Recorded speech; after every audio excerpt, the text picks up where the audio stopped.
Continuamos hoy, amigo oyente, viajando por el libro de Apocalipsis. Y al llegar al capítulo 20, vemos que aquí estamos tratando con el milenio en relación a Cristo, a Satanás, al hombre, a los santos de la tribulación, a la resurrección, a la tierra y al gran trono blanco. Es necesario que reconozcamos esto. Desafortunadamente, muchos en el pasado, incluyendo al Dr. B. B. Warfield, uno de los grandes pensadores de la Iglesia que haya existido, él pensaba que el capítulo 20 de Apocalipsis no valía la pena considerarse porque el milenio solo se menciona allí. Y un período de 1000 años, en el sentido que acabamos de mencionar, él no pensaba que fuera muy importante y prácticamente lo dejaba de lado completamente. Desafortunadamente, es cierto que el milenio se menciona solamente en este capítulo. Ahora alguien quizá nos diga, pero es mencionado como 1000 años. No creemos que sea necesario entrar en la semántica del asunto. Milenio viene de una palabra latina que significa 1000. Así es que no discutamos en cuanto a la semántica del asunto. Milenio significa 1000 años de cualquier forma en que uno lo tome, ya que el resultado siempre es el mismo, 1000 años. A una persona que cree en el milenio se le podría llamar Kylios. Y Kylioísmo es la manera en que la iglesia primitiva se refería a esto, porque Kylioísmo en el griego significa también 1000. Esperamos pues que todos nos demos cuenta que estamos hablando de la misma cosa. Ahora, como resultado de todo esto, han surgido 3 escuelas muy definidas en el área de la interpretación de este capítulo 20 de Apocalipsis. Ya hemos hablado de esto con anterioridad y regresamos a lo mismo. La primera escuela es el postmilenarismo, que asumía que Cristo vendría a la conclusión de ese período de 1000 años. Es decir, que el hombre traería el reino por medio de la predicación del Evangelio. Este es un punto de vista optimista que prevaleció a principios del siglo XX. En ese entonces parecía como que llegaría a tener lugar una conversión a Cristo de carácter mundial, y que todo el mundo sería convertido. Pero ese punto de vista ya ha llegado a ser algo anticuado, pasado de moda. No pudo superar la primera mitad del siglo XX, que produjo 2 guerras mundiales, una depresión mundial, el surgimiento del comunismo y la bomba atómica con la cual la destrucción mundial es algo inminente. Por tanto, el postmilenarismo está más muerto que un dinosaurio. Aún hay algunas personas que tienen esta tendencia. De vez en cuando se recibe cartas de personas que, cuando comenzamos este estudio, nos dijeron que ellos aún eran postmilenaristas. No sabemos cómo uno puede ser eso, pero ellos dicen que lo son. Y los vamos a dejar que lo sean si eso es lo que les gusta. Ahora, otro punto de vista es el amilenarismo. Y cuando se dice a en el griego, significa sencillamente que uno no cree en el milenio. Y eso ha llegado a ser algo popular solamente en los últimos años, y ha reemplazado en su mayor parte al postmilenarismo. No mantiene un optimismo falso y en su mayor parte ha enfatizado la venida de Cristo. Su debilidad principal es que espiritualiza los 1000 años, como hace con todo el libro de Apocalipsis. Coloca el milenio en la era presente. En realidad, la interpretación del Dr. Warfield de que el milenio se está desarrollando en el cielo mientras la tribulación tiene lugar aquí en la tierra es algo raro porque creemos que en el cielo se mantendrá un milenio, no solo por 1000 años, sino de eternidad a eternidad. Nunca pues podemos aceptar eso, pero ese es un punto de vista, y ubica el milenio en la era presente. Y allí es donde se encuentran la mayoría de los amilenaristas, y todos los sucesos mencionados en Apocalipsis son ubicados en la historia, así como son colocados los pedazos en una colcha hecha con retazos de distintos colores y tamaños, y creemos que el resultado es el mismo. Es un verdadero lío. Ahora, el premilenarismo, por el contrario, toma el capítulo 20 de Apocalipsis a pie juntillas, como hace con todo el libro de Apocalipsis, aplicando una interpretación literal, a no ser que el contexto instruya de otra manera. Tuvimos un ejemplo de esto en el capítulo 19, donde dice que cuando el Señor viene, lo hará con una espada que sale de su boca. Y se nos ha hecho la pregunta si allí se habla de una espada literal que sale de su boca. Y creemos que la Escritura presenta esto claramente, que se refiere a la palabra de Dios, la cual es la espada. El apóstol Pablo dice que debemos tomar la palabra de Dios, la cual es la espada del Espíritu. Ahora, con esa clase de instrucción, no vemos cómo podemos entender mal lo que él está diciendo. Es necesario tener una razón bíblica para la interpretación, y no creemos que uno pueda espiritualizar esto de ninguna manera. Y por supuesto, esa es la costumbre del día de hoy, ese es el método popular. Ahora debemos decir lo que creemos que es obvio.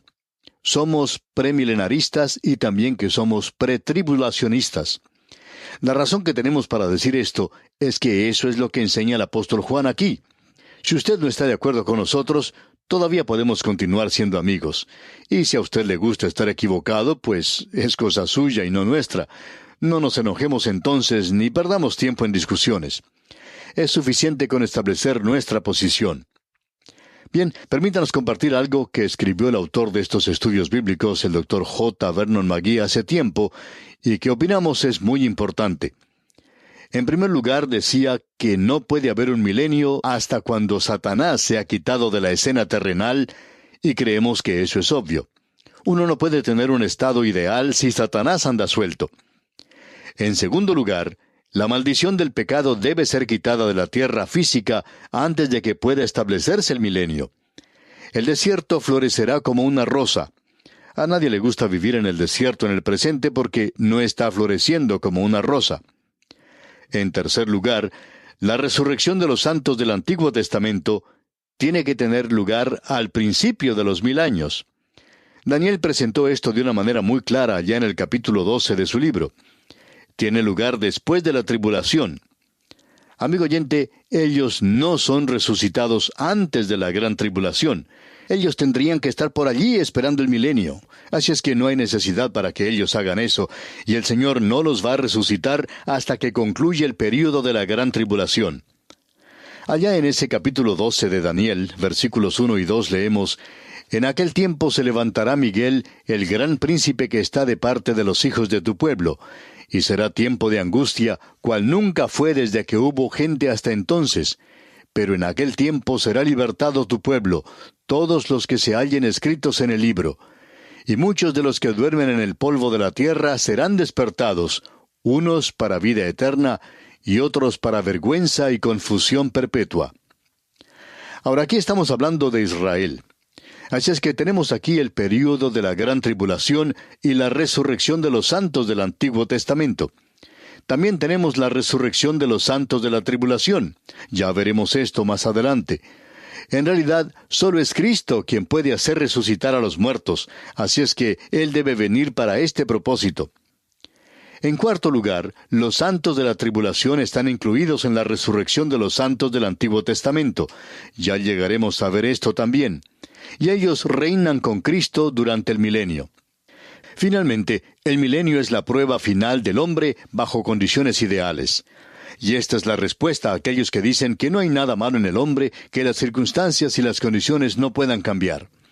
El hombre es un pecador incurable, incorregible, y aún así, al fin del milenio, se encuentra aún en rebelión contra Dios. Y la rebelión en el corazón humano, en la naturaleza depravada del hombre, es imposible de llegar a comprender de parte de cualquier hombre hoy. Usted y yo no nos damos cuenta de lo terribles que somos como pecadores, amigo oyente. Si usted y yo nos pudiéramos ver a nosotros mismos como Dios nos ve, no podríamos soportarnos a nosotros mismos. Creemos que somos bastante buenos, ¿verdad? Y que somos gente bastante buena, por cierto. El milenio es la prueba final de la humanidad antes del comienzo del estado divino. El milenio es la respuesta de Dios a la oración, «Venga tu reino». Cuando usted se refiere al así llamado Padre Nuestro, lo cual es una oración que el Señor nunca hizo por sí mismo, porque dice allí, «Perdónanos nuestras deudas». Él nunca tuvo necesidad de hacer esa clase de oración, de eso estamos seguros. Pero cuando esta oración dice, «Venga tu reino», «Hágase tu voluntad como en el cielo, así también en la tierra», este reino del cual se está hablando es aquel que se establecerá en la tierra y es llamado el milenio. Ese es el reino que le fue prometido a David. Dios juró en cuanto a su establecimiento. Y hay muchas escrituras que hacen referencia a esto, pero no las vamos a mencionar ahora.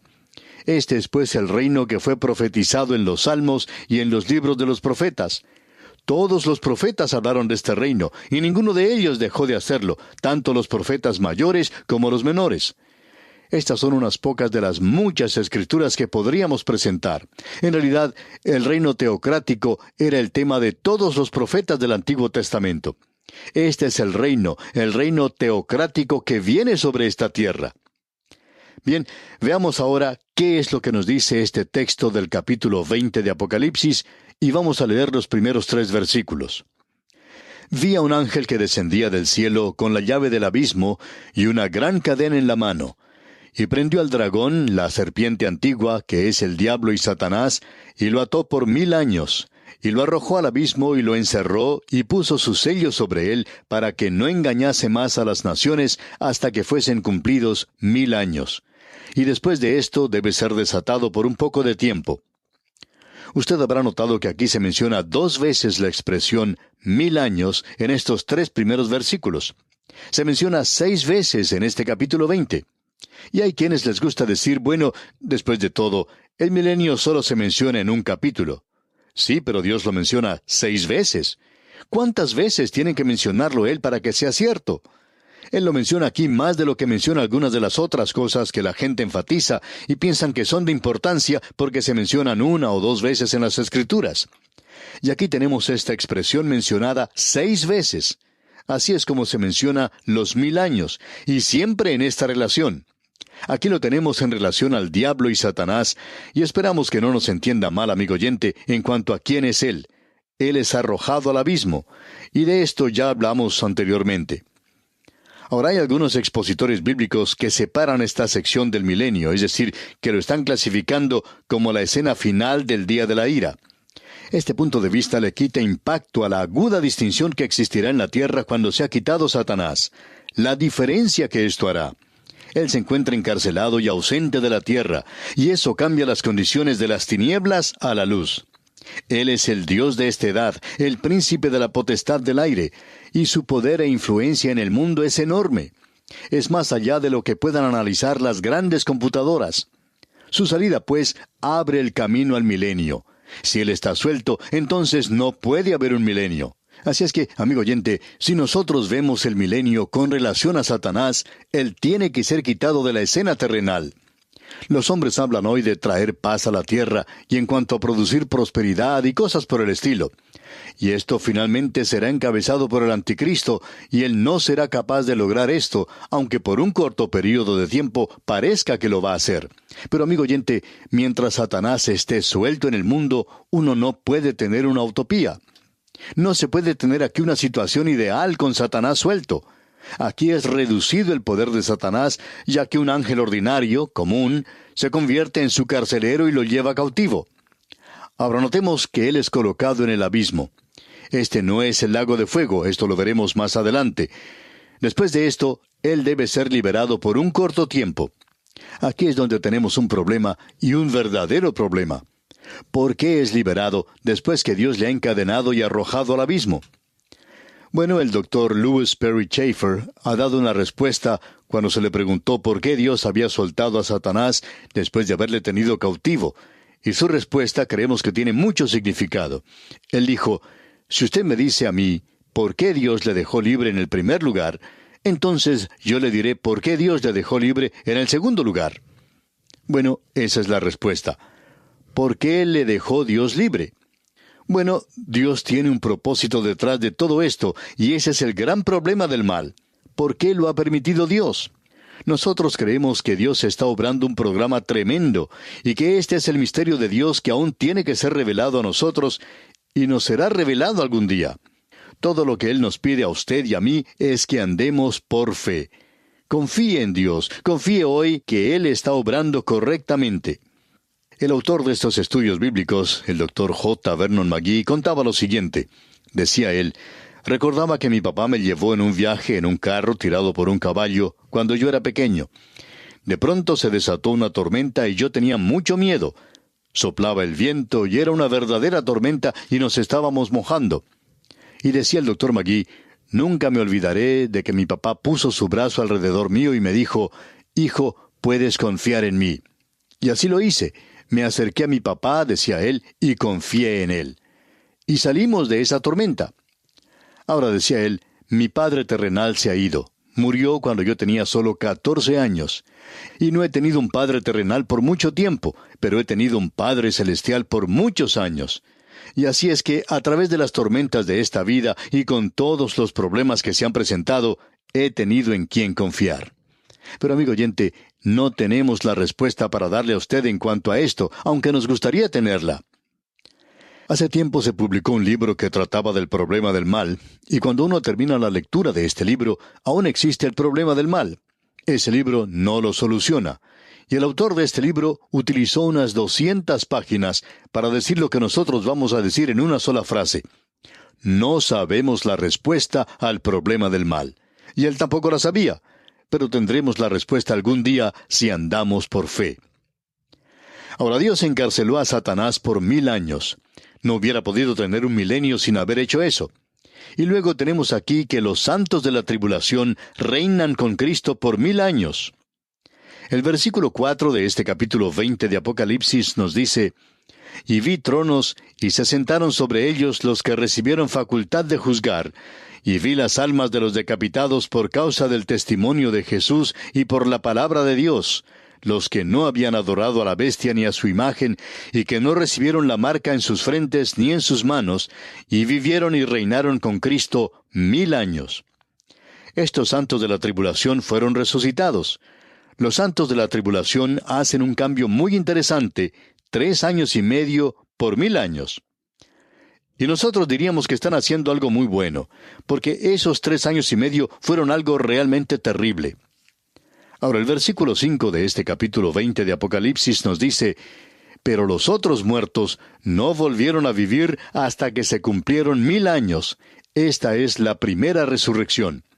Note usted, esta es la primera resurrección. En caso de que usted piense que esta no es la resurrección de los salvados, él le informa que la primera resurrección incluye a la iglesia. Deberíamos decir que, en primer lugar, Cristo fue resucitado. Luego, la iglesia es resucitada. Luego, los santos del Antiguo Testamento y entonces los santos de la tribulación. Todo esto constituye la primera resurrección. Y esa es la resurrección de los salvos.